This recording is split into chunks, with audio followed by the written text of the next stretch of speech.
The Silmarillion, Chapter 12 of Men. The Valor sat now behind their mountains at peace, and having given light to Middle-earth, they left it for long untended. And the lordship of Morgoth was uncontested save by the valor of the Noldor. Most in mind Ulmo kept the exiles, who gathered news of the earth through all the waters. From this time forth were reckoned the years of the sun. Swifter and briefer are they than the long years of the trees in Valinor.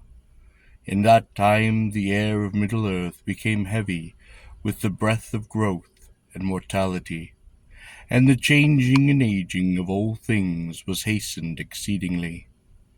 Life teemed upon the soil, and in the waters in the second spring of Arda, and the Eldar increased, and beneath the new sun Belleran grew green and fair. At the first rising of the sun the younger children of Ilúvatar awoke, in the land of Hildurin, in the eastward regions of Middle-earth. But the first sun arose in the west, and the opening eyes of men were turned towards it, and their feet as they wandered over the earth for most of the part strayed that way. The Atani they were named by the Eldar, the second people, but they called them also Hildor, the followers, and many other names, Apenenor, the afterborn, Engwar, the sickly, and Fiamar, the mortals. And they named them the usurpers, the strangers, and the inscrutable, the self-cursed, the heavy-handed, the night-fearers, the children of the sun. Of men little is told in those tales, which concerns the eldest days before the waxing of mortals and the waning of the elves, save of those fathers of men, the Atanatari, who in the first years of the sun and the moon wandered into the north of the world. To Hildurin there came no veil to guide men, or to summon them to dwell in Valinor, and men have feared the Valar rather than loved them.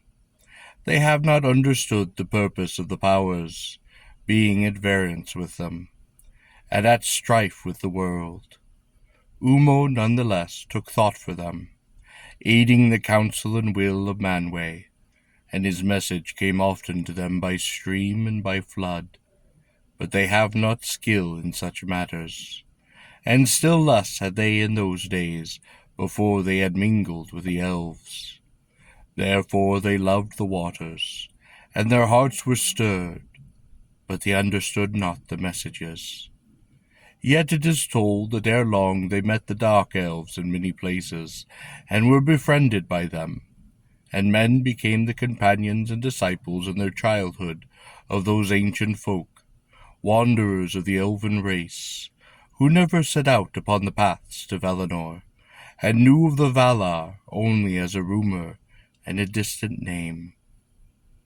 Morgoth had then not long come back into Middle-earth, and his power went not far abroad, and was moreover checked by the sudden coming of a great light. There was little peril in the lands and the hills, and there new things, devised long ages before in the thoughts of Yavanna, and sown as seed in the dark, came at last to their budding and their bloom. West, north, and south the children of men spread and wandered, and their joy was the joy of the morning, before the dew is dry, when every leaf is green. But the dawn is brief, and the day full, and it often belies its promise.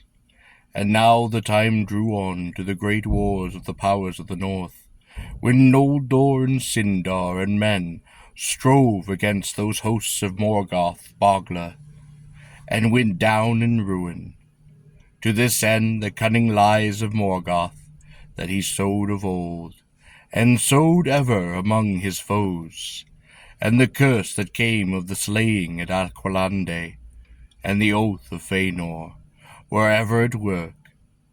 Only a part is here told of the deeds of those days, and most is said of the Noldor and the Silmarils, and the mortals that became entangled in their fate. In those days elves and men were of like stature and strength of body, but the elves had greater wisdom and skill and beauty, and those who had dwelt in Valinor and had looked upon the powers as much surpassed the dark elves in these things, as they in turn surpassed the people of the mortal race. Only in the realm of Dorath, whose queen Milan was of the kindred of the Valar, did the Sindar come near to match the Corloquendi of the Blessed Realm. Immortal were the elves, and their wisdom waxed from age to age. No sickness, no pestilence brought death to them. Their bodies indeed were of the stuff of earth, and could be destroyed, and in those days they were more like to the bodies of men, since they had not so long been inhabited by the fire of their spirit, which does consume them from within in the courses of time. But men were more frail, more easily slain by weapon or mischance, and less easily healed, subject to sickness and ills. They grew old, they died.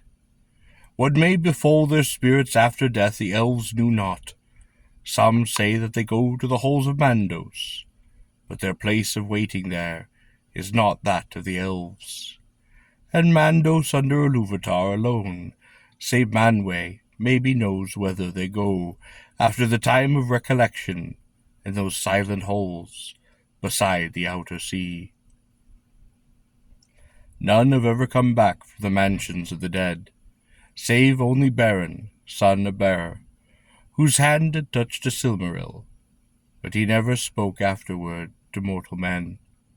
The fate of men, after death, maybe, is not in the hands of the Valar, nor was all foretold in the music of the Ainur. In after days, when because of the triumph of Morgoth, elves and men became estranged, as he most wished, and those of the elf race that lived still in Middle-earth waned and faded, and men usurped the sunlight. Then the Quindi wandered in the lonely places to the great lands and to the isles, and took to the moonlight and to the starlight, and to the woods and to the caves, becoming as shadows and memories, save those who ever and anon set sail into the west and vanished from the middle earth. But in the dawn of the years elves and men were allies, and held themselves akin, and there were some among men that learned the wisdom of the Eldar, and became great and valiant among the captains of the Noldor. And in the glory and beauty of the elves, and in their fate, full share had the offspring of elf and mortal, Arundel and Elwing and Elrond, their child.